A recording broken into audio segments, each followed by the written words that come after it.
Retired IPS officer Andhra Pradesh DGP Shri Vinay Ranjan Ray వాళ్ళ Mrs Tanuja Ranjan గారు ఒక మర్డర్ ఫర్ గెయిన్ కావడం జరిగింది. ఈ ఆఫెన్సు తెల్లారుజామున 2 గంటల అయిందని చెప్పి మనం అందాజు చేయడం జరుగుతుంది దొరికిన ఆధారాల పైన. ఇది ఒక నేపాలీ గ్యాంగ్ పనిచేసిందని చెప్పి మనము ప్రాథమిక అంచనా తెలియడం జరిగింది. కొన్ని క్లూస్ దొరకడం జరిగింది. ఆ క్లూస్ ఆధారపైన పోలీస్ టీమ్స్ కూడా వర్కౌట్ కావడం జరుగుతుంది. సో ముఖ్యంగా ప్రజలందరూ కూడా కోరుతున్నాను, మీరందరూ కూడా మీ ఇంట్లో మనం చాలా గత ఒక 2 నెలల నుంచి ప్రజలందరూ కూడా అప్రమత్తం చేస్తున్నాం.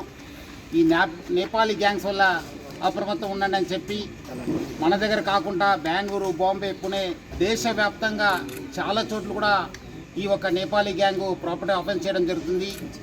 ఇంట్లో ఎవరు లేనప్పుడు లేదంటే ఏదో ఫంక్షన్ వెళ్ళినప్పుడు ఇలాంటి నేరాలకి పాల్పడుతున్నారు. ఇక్కడిక్కడ మన రిటైర్డ్ డీజీ గారు బయటికి వెళ్ళినప్పుడు వేరే ఊరికి వెళ్ళినప్పుడు ఈ ఒక ఆఫెన్స్ జరగడం జరిగింది. పిల్లలు పైన ఉండడము, మేడం కింద ఉండడంతో పైన ఉన్న పిల్లలకి తెలియలేదు. సో బయట నుంచి వచ్చి ఇక్కడ ఇంట్లో పనిచేసే ఒక లేడీతోని వాళ్ళు కాంటాక్ట్ పెట్టుకొని ఈ నేరానికి పాల్గొన్నారని చెప్పి మనకు ప్రాథమికంగా తెలుస్తుంది. మన సీనియర్ ఆఫీసర్స్ అందరూ కూడా దీనిపైన ప్రత్యేక శ్రద్ధ పెట్టేసి డెఫినెట్లీ ఈ గ్యాంగ్ని పట్టుకోవడానికి కృషి చేయడం జరుగుతుంది. ఇప్పుడే మన రాష్ట్ర డీజీపీ సివి ఆనంద్ గారు, అట్లానే మన DGP law and order Mahesh Bhagwat గారు అందరు కూడా ఈ యొక్క సీన్ని విజిట్ చేయడం జరుగుతుంది. డెఫినెట్లీ ఈ కేసుని డిటెక్ట్ చేయడానికి మనము ప్రయత్నం చేయడం జరుగుతుంది. పబ్లిక్ ఎవరు కూడా ప్యానిక్ కావద్దు. మీ ఇంట్లో ఉన్న, ఎందుకంటే మార్నింగ్ కూడా చాలామంది నాకు ఫోన్ చేశారు, మన ఇంట్లో నేపాలీస్ ఉన్నారు సార్, ఎట్లా సార్ అని చెప్పి. అందరు కూడా చెప్తున్నాను, వాళ్ళు 1 ఇయర్ 2 ఇయర్ అనేది మీరు పెట్టుకోవద్దు. మీరు డెఫినెట్లీ వాళ్ళపైన చాలా నిఘా పెట్టాలి. అట్లానే మీరు బయటకు వెళ్ళినప్పుడు మీరందరూ కూడా సేఫ్టీ మెజర్స్ తీసుకుని బయట వెళ్ళాలని చెప్పి కోరుతున్నాను. సో డెఫినెట్లీ ఈ కేసుని హైదరాబాద్ సిటీ పోలీస్ చాలా సీరియస్గా తీసుకొని డెఫినెట్లీ డిటెక్ట్ చేయడానికి కృషి చేయడం జరుగుతుంది. ఉన్నావు, మనకు ఉన్నావు, డెఫినెట్లీ ఆధారాలు దొరుకుతున్నావు. అంటే వాళ్ళు మేడంని చేయి కట్టేసి నోట్లో గుడ్డ పెట్టేసి పెట్టడం జరిగింది. యూజువలీ అది ఒక మోడస్ ఆపరండి. ఇక్కడ అన్ఫార్చునేట్లీ మేడము ఆ ఒక సఫోకేషన్ వల్ల చనిపోవడం జరిగింది.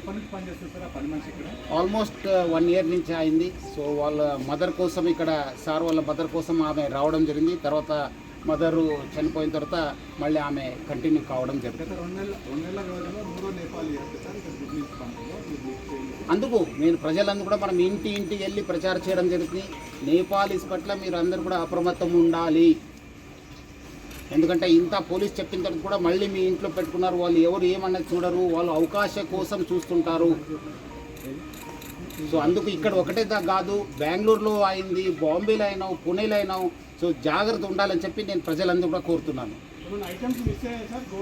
డెఫినెట్లీ మిస్ అయినాం. దాన్ని మనము ఎంత పోయింది, ఏం పోయిందని చెప్పి అంచనా చేయడం జరుగుతుంది. సార్ ఎక్కడ నుండి, అంటే ముందు గేట్ నుండి వచ్చారు? అంటే ఇక్కడ నుంచే వచ్చారు. సైడ్ గేట్ ఉంది కదా, పార్క్ గేట్ నుంచి రావడం జరిగింది. అది మనము వర్కౌట్ చేస్తున్నాం. కొన్ని వివరాలని బయట పెట్టలేము, కొంత ఇన్వెస్టిగేషన్ కోసము మనం చేస్తున్నాం. డెఫినెట్లీ మీకు అప్డేట్ ఇస్తాను. చెప్తాను, మళ్ళీ చెప్తాను మీకు ఈవినింగ్ దాకా. మళ్ళీ again will give a report.